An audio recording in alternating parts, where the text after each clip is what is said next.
Hello, welcome you all to my channel My Study Zone and MSP Creation Network.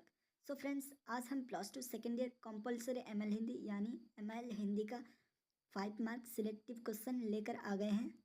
ठीक है, तो आज हम लॉन्ग क्वेश्चन का साथ में उसके साथ आंसर भी बता देंगे। ठीक है, आराम से देखिएगा और हो सकेगा तो अपना नोट कॉपी में इसको कॉपी कर सकते हैं। ठीक है, और इसे बहुत से बहुत ज़्यादा प्रैक्टिस कीजिए और अपना बुक को भी फॉलो करें और इसको भी रीड करें, बार बार हमारे चैनल पर आकर देखें। ठीक है, तो इसको इस तरह का पढ़ेंगे जैसे कि याद रहे, इसलिए आराम से फ्री माइंड में इसको दिन में अगर 5-6 बार देखोगे तो इस वीडियो को, तो तुम्हारा ये सिलेक्टिव क्वेश्चन अपने आप याद रह जाएगा। तो बिना ताखिला करते हुए चलिए शुरू करते हैं। अगर आप हमारे चैनल पर पहली बार हैं तो हमारे चैनल को ज़रूर क्या करें, सब्सक्राइब कर लें और बेल आइकन को भी प्रेस करना ना भूलिएगा। ठीक है, हमारा चैनल जैसा कि नया एक चैनल खोला हूँ। ठीक है, आप हमारे चैनल पर स्वागत है। तो उस चैनल में कुछ प्रॉब्लम की वजह से हम इस वीडियो को हम अपलोड नहीं कर पा रहे, तो इसलिए अपना एक नया चैनल खोले हैं। तो इस वीडियो में अपलोड किए इस चैनल पर। ठीक है, हमारा चैनल माई स्टडी जोन, आप सभी को स्वागत है। तो चलिए स्टार्ट करते हैं। तो पहला सवाल आपके सामने ये रहा, अम्मा का चरित्र चित्रण कीजिए। यह 5 मार्क का क्वेश्चन आएगा। ठीक है, 10 से 12 सेंटेंस के अंदर में तुम्हें जवाब देना है। ठीक है, ये सभी कितने मार्क का, 5। ठीक है, 5 × 6 देगा, तो उसमें से 5 25 मार्क आ जाएगा इसमें ऑटोमेटिकली। ठीक है, तो सभी 5 मार्क का है। तो इसका आंसर देखिए। तो अम्मा मजबूरी कहानी का एक मुख्य चरित्र है, ये समझ जाइए। अम्मा फिर कौन है ना, अम्मा मजबूरी एक कहानी है जिसकी एक मुख्य चरित्र है। अम्मा रामेश्वर की माँ तथा बेटू की दादी है। वह एक भोली भोली तथा पुत्र प्रेमी औरत है। ठीक है, वो एक पुत्र प्रेमी औरत भी थी। ठीक है, उसके बाद अपने पुत्र रामेश्वर के बारे में काम करने वाली नर्मदा नर्मदा से कहती है, देख नर्मदा, मेरे रामेश्वर के बारे में कुछ मत कहना, वह मेरा बेटा है, उसे अच्छी तरह जानती हूँ। रामेश्वर से उसकी अटूट प्रेम है। पोते बेटू के लिए अम्मा का प्रेम बहुत है। उसके आने की खबर पाकर माँ का प्रेम उभड़ पड़ता है। ठीक है, तो वह वह अपने सारे कष्ट भूलकर बेटे और पोते के लिए सारा इंतज़ाम करती है। जब वो जाने के लिए प्रस्तुत होता है, वह उसे पकड़कर खूब रोती है। पोते बेटू यहाँ आयोग उसकी गोद में सुयोग सोएगा। ठीक है, उसके बाद ऐसी कल्पना करके वह भूला नहीं समाती। बेटू को जब बुखार हुआ तो वह अपने आप को रोक नहीं पाई और जाकर बेटू को लाने गई। ठीक है, तो यह 5 मार्क का हो गया। नेक्स्ट क्वेश्चन, कल करे सो आज कर आज कर। ठीक है, इस कथन के भाव का पल्लवन कीजिए। पल्लवन आ गया, तो एक सवाल देख लीजिए, इस तरह का पल्लवन का जवाब दिया जाता है। ठीक है, एक सवाल लेकर आ गए हैं, इसी से समझने को कोशिश करेंगे। अगर ज़्यादा इन्फॉर्मेशन चाहिए तो अपना बुक को भी रीडिंग कर सकते हैं। ठीक है, तो देख लीजिए, संसार में समय सबसे मूल्यवान है। वह हमेशा गतिशील रहता है, वह किसी की इंतज़ार नहीं करता। संसार के हर प्राणी जन्म से मृत्यु तक समय के साथ चलता है। बीता गया समय कभी नहीं लौटता। जो सही ढंग से समय का सदुपयोग करता है वह धन और यश अर्जन करता है। समय का सदुपयोग करने वाला विद्यार्थी परीक्षा में सफल होता है, उसे प्रशंसा मिलती है। इसके विपरीत जो आलसी बनकर समय बेकार गवा देता है वह पीछे पछताता है। उसके जीवन में रोने का अवसर मिलता है सिर्फ 5 मिनट देकर। कारण विश्व विख्यात वीर नेपोलियन को हार का मुंह देखना पड़ा था। फिर धीरे दौड़ने वाले कछुए ने तेज दौड़ने वाला खरगोश को भी हरा दिया था। इसलिए कहा जाता है कि कल करे सो आज कर, आज करे सो अब, पल में प्रलय होगी बहुरी करेगा कब। तो अर्थात इस कर्म भूमि संसार में मनुष्य को जन्म से लेकर आखिर सांस तक बहुत कुछ काम करना है। तो यह पल्लवन किस तरह लिखा जाता है तो समझ जाइए। तो नेक्स्ट क्वेश्चन, जगत में नाम करने के लिए क्या क्या करना होगा। ये इंपॉर्टेंट क्वेश्चन है, सभी इंपॉर्टेंट क्वेश्चन है, पूरा सिलेक्टिव क्वेश्चन तो इसको प्रैक्टिस कीजिए। तो जगत में क्या करना होगा, तो इसका आंसर देख लीजिए। संसार में मनुष्य का जन्म बड़ा दुर्लभ है, अनमोल भी है, ठीक है। इसे बेकार नष्ट ना करके अपने मन को उपयोग करना चाहिए। जो सुयोग एक बार चला जाता है वह कभी लौटता नहीं, इसलिए वक्त रहते काम में लग जाना चाहिए। इस संसार में अपना रास्ता खुद बनाने के लिए कवि गुप्त जी से मनुष्य को परामर्श दिया है। ईश्वर सर्वव्यापी है और हमारा अवलंबन है, इसलिए अपने मन को निराश न करना चाहिए। मनुष्य को हमेशा अपना स्वाभिमान तथा इज्जत का ख्याल रखना, काम करना है, अपने गौरव को संभाल कर रखना है। ईश्वर हमें कर्म करने का साधन हाथ दिए हैं, ये तो जानते हो। आत्मविश्वास और गहरी निष्ठा हमारी मनोकामनाओं पूर्ण होगी, कारण कोई भी वस्तु उद्दाम उद्यम करने पर अलभ्य नहीं रहेगी, ठीक है। नेक्स्ट क्वेश्चन, पूंजीवादी समाज को कवि क्यों घातक मानते हैं? ये भी इंपॉर्टेंट क्वेश्चन है कि नहीं? तो पूंजीवादी समाज को कवि क्यों घातक मानते हैं, तो इसका आंसर देख लीजिए। पूंजीवादी सभ्यता को कवि घातक मानते हैं कारण पूंजीवादी समाज में दिखाई देने वाली सभ्यता, संस्कृति, जीवन मूल्य आदि केवल वाह रूप है, ठीक है। वाहिया रूप है, बाहरी आडंबर है, उसके भीतर ढोंग ही ढोंग है। पूंजीवाद का स्वरूप इतना गाढ़ा है कि यहाँ धोखा छिपा हुआ है। इसके सौंदर्य जाल में समाज के भोले भोले व्यक्ति फंस जाते हैं, शोषण के शिकार बनते हैं। यह सौंदर्य जाल एक ज्वलंत सत्य को टालने के लिए वाह्य आवरण है। पूंजीवादी समाज का वह दिव्य और भव्य रूप केवल शोषण के हथियार होते हैं। इसमें सत्य का अवरोध दिखाई देता है। कवि का कहना है कि जिसमें सत्य नहीं है, मोहब्बत नहीं है, केवल छल कपट है, ठीक है। नेक्स्ट क्वेश्चन, खितिन बाबू का व्यक्तित्व कैसा था? इंपॉर्टेंट क्वेश्चन है। तो जो भी अभी तक नहीं इस वीडियो को लाइक किए, ज़रूर लाइक कर दें। माई स्टडी जोन को अगर चैनल पर पहली बार हैं तो चैनल को सब्सक्राइब कर लें। तो देरी ना करें तो सब्सक्राइब कर लें, नेक्स्ट वीडियो भी यही चैनल पे आएगी, तो चैनल को सब्सक्राइब कर लें, अपने दोस्तों को भी शेयर कर दें। तो इसका आंसर चलिए शुरू करते हैं। खितिन बाबू देखने में साधारण व्यक्ति जैसे थे, पर उनके द्वारा दिया गया संदेश असाधारण है, इसलिए लेखक ने उन्हें गुदड़ी का लाल कहा है। चेचक के दागों से भरे चेहरे से एक आंख गायब थी। जीवन के प्रति गहरी आस्था और विपदाओं को काट कर आगे बढ़ने की शक्ति उनके अंदर उर्जी भरी रही थी। जितना उनका शरीर सिमटता जाता था, उतना उनके अंदर ऊर्जा जागता होता था। खितिन बाबू भोजन प्रिय थे।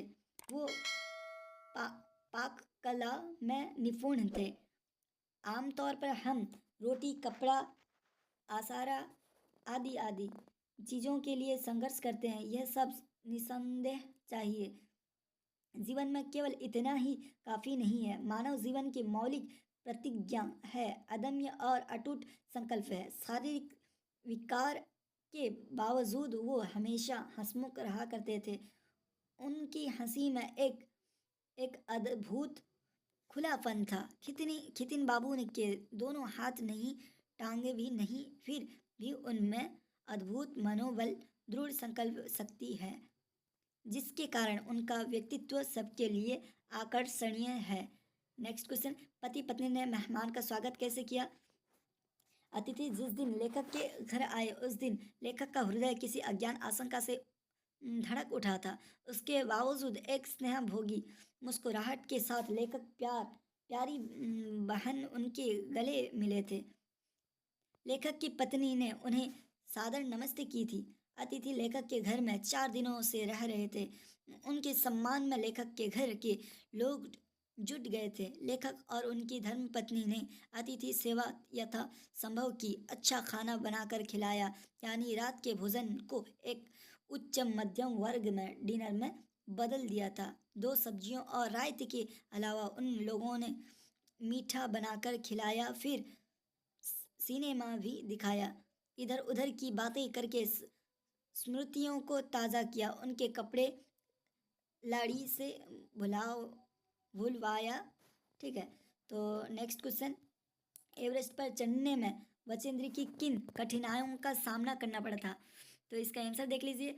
बचेंद्री और उनकी टीम 26 मार्च को परेंची पहुंची जब उन्हें एक दुखद मौत की खबर मिली। एक शेरपा कुली की सितंदश से मृत्यु हो गई।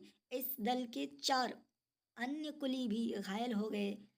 इस खबर से अभियान दल के सदस्यों के चेहरे पर उदासी छा गई। हालांकि नेता कर्नल के मार्गदर्शन से वो बेस कैंप तक पहुंच गए। उन्हें एक और मौत की खबर मिली। प्रतिकूल जलवायु के कारण प्रतिकूल जलवायु के कारण एक रसोई सहायक की मृत्यु हो गई। निश्चित रूप से टीम आश्चर्यजनक स्थिति में नहीं चल रही थी। 15 से 16 मई 1984 को बुद्ध पूर्णिमा की रात 12:30 बजे भाग बचेंद्री के सिर के पीछे कोई कठोर वस्तु लगने से वो परेशान हो गए और एक जोरदार विस्फोट भी हुआ। तभी उसे महसूस हुआ कि कोई ठंडी बहुत भारी चीज़ उसे कुचलती हुई उसके शरीर से निकल रही है। उन्हें सांस लेने में भी दिक्कत हो रही थी। उन्हें शिविर के ठीक ऊपर लाहौर से ग्लेशियर से बर्फ का एक लंबा खंड टूट गया था, जिससे एक विशाल हेमखंड बन गया। ठीक है, नेक्स्ट क्वेश्चन, दुर्योधन के अनुसार युधिष्ठिर कौन से लक्षण महाभारत युद्ध के मूल कारण थे? तो आंसर देखिए। दुर्योधन का कहानी था कि प्रारंभ से युधिष्ठिर को राज्य का लोभ था, इसलिए वह अब पहले से तैयारियां कर रहा था। वनवास का एक क्षण को युद्ध की तैयारी में लगाया। अर्जुन ने तपस्या द्वारा नए नए शस्त्र प्राप्त किए। विराट राजा से मंत्री कर नए संबंध बनाए गए और अवधि पूर्ण होती है। अभिमन्यु के विवाह के बहाने सारे राजाओं को निमंत्रण भेजकर एकत्र किया गया। जुए के खेल में राज्य को दांव पर लगाया। अगर जीत जाते तो राज्य उनका हो जाता। युधिष्ठिर के अंदर ईर्ष्या की आग जलती थी। फिर अगर अभिमन्यु का वध अन्याय से हुआ, भीम, द्रोण और कर्ण के वध में भी पांडवों ने अन्याय को अपनाया। पांडवों की महत्वाकांक्षा ही नरसंहार का इस भीषण रक्तपात का मूल कारण थी। ठीक है, नेक्स्ट क्वेश्चन, राम के स्वभाव की क्या क्या विशेषताएं हैं? तो इसका आंसर, विभीषण के मीठे वचन सुनकर श्री राम ने कहा कि मेरे स्वभाव काकभुसुंडी शिवजी और पार्वती जभी जानते हैं। अगर मनुष्य जड़ चेतन जगत का द्रोही भयभीत होकर मेरे शरण में आता है, अगर कोई मद मोह और विविध छल कपट त्याग कर मेरे पास आता है, तो उसे बहुत शीघ्र साधु के सम्मान बना देता हूँ, जो समस्त सांसारिक ममता को छोड़कर मुझे एकमात्र केंद्र बना लेता है, जो समदर्शी होता है, जिसके मन में कोई इच्छा नहीं है, जिसके मन में हर्ष, शोक और भय नहीं है। ऐसा सदन मेरे हृदय में कैसे बसता है मित्रों, तुम्हारे सारीखे संत मुझे प्रिय हैं, जो मनुष्य साकार भगवान के उपासक हैं, जो दूसरों की भलाई में लगे रहते हैं, जो ब्राह्मणों के चरण में प्रेम रखते हैं, वो तो मेरे प्राण सम्मान है। तो नोटो क्वेश्चन हो गया, जो वॉइस मेल में कर दिया। तो वीडियो थोड़ा लॉन्ग हो जा रही है, मुझे लग रहा है क्यों ऐसा। वीडियो लॉन्ग ना करें तो देख लीजिए, नहीं तो स्क्रॉल डाउन करके दिखा दे रहा हूँ, तो इसको रीड करें। हो सके तो इसको स्क्रीनशॉट भी मार लें। ये एक इम्पोर्टेंट क्वेश्चन है, आत्मनिर्भरता कितना आवश्यक है, ये भी वेरी वेरी इम्पोर्टेंट है, देख लीजिए। आत्मनिर्भरता कितना आवश्यक है, हो गया।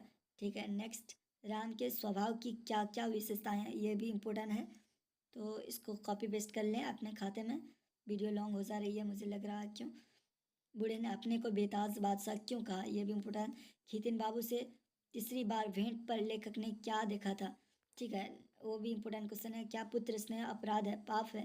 तर्क सहित व्याख्या कीजिए, ये इंपॉर्टेंट क्वेश्चन है। सो दोस्तों, अगर आप हमारे चैनल पर पहली बार हैं तो चैनल को ज़रूर सब्सक्राइब करते जाएं। इसी वीडियो में, इसी चैनल पर हम जो भी MCQ वगैरह जो वीडियो है इस चैनल में डालेंगे, तो ज़रूर हमारे चैनल के साथ में जुड़े रहें।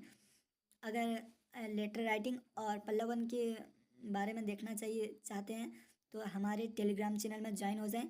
अगर टेलीग्राम लिंक ओपन नहीं हो रहा है तो आप प्लेलिस्ट में के साइट में कम्युनिटी गाइडलाइंस रहेगा, वहाँ पर मैं अपना टेलीग्राम चैनल का ID मेंशन कर दिया हूँ, लिंक डाल दिया हूँ। तो वहाँ पर जाकर जल्दी से जल्द आप जाकर टेलीग्राम चैनल में ज्वाइन हो जाएं, जिससे आप पल्लवन और लेटर राइटिंग किस तरह लिखा जाता है और कितने प्रकार के होते हैं और पल्लवन के बारे में भी आपको ज्ञान मिल जाएगी। तो जल्द से जाएं, टेलीग्राम चैनल में ज्वाइन हो जाएं, ठीक है। तो नेक्स्ट क्वेश्चन देख लीजिए, उत्साह क्या और उसके लक्षण क्या क्या होते हैं, ये भी इम्पोर्टेंट क्वेश्चन था। नर को क्यों निराश नहीं होना चाहिए, और शाहों के शाह कौन है और कैसे, ये भी इम्पोर्टेंट क्वेश्चन है। देख लीजिए, सभ्यता क्या है, ये भी इम्पोर्टेंट क्वेश्चन था। तो आपके लिए इम्पोर्टेंट ही क्वेश्चन लेकर आया हूँ, ठीक है। देख लीजिए, जो भी अभी तक नहीं लाइक किए हैं, काफ़ी मेहनत लगी है इसको टाइपिंग करने में, तो एक बनता है ना लाइक, है कि नहीं? हम लोग आपके लिए इतना मेहनत करते हैं, आप एक लाइक ही नहीं कर सकते क्या? तो और एक प्यारा भरा भी कमेंट कर दीजिएगा, जिससे हम मोटिव हो सकें और नेक्स्ट वीडियो भी ला सकें। तो ज़रूर लाइक करें। और राज्य पर पांडवों का अधिकार न होने के पक्ष में दुर्योधन ने क्या युक्ति दी, ठीक है। तो मोस्ट इम्पोर्टेंट मतलब सिलेक्टिव क्वेश्चन ये आपके लिए था, जो इम्पोर्टेंट क्वेश्चन है, जो भी नहीं देखे हैं, ठीक है। आज के लिए बस 5 मार्क सिलेक्टिव क्वेश्चन, बहुत सारे बच्चों का कमेंट आया था 5 मार्क का सिलेक्टिव क्वेश्चन लेकर आए, तो आज फाइनल लेकर आ गए हैं, ठीक है। आज के लिए बस इतना ही था। अगर हमारे चैनल को सब्सक्राइब नहीं किए हैं तो हमारा चैनल नया पेज है, माई स्टडी जोन, ठीक है। स्टडी जोन को ज़रूर सब्सक्राइब कर लें और बेल आइकन को भी प्रेस कर दें, जिससे आप लेटेस्ट वीडियो की जानकारी पा सकेंगे, ठीक है। तो बस आज के लिए इतना था। ज़रूर हमारे एक प्यारा भरा अपने दिल से एक कमेंट ज़रूर करिएगा। तो आज के लिए बस इतना ही था। तो बस thank you all of you. काफ़ी मेहनत करें, अपना बुक को भी रीडिंग करें और MCQ के लिए हमारे चैनल के साथ में जुड़े रहिए। तो thank you all of you.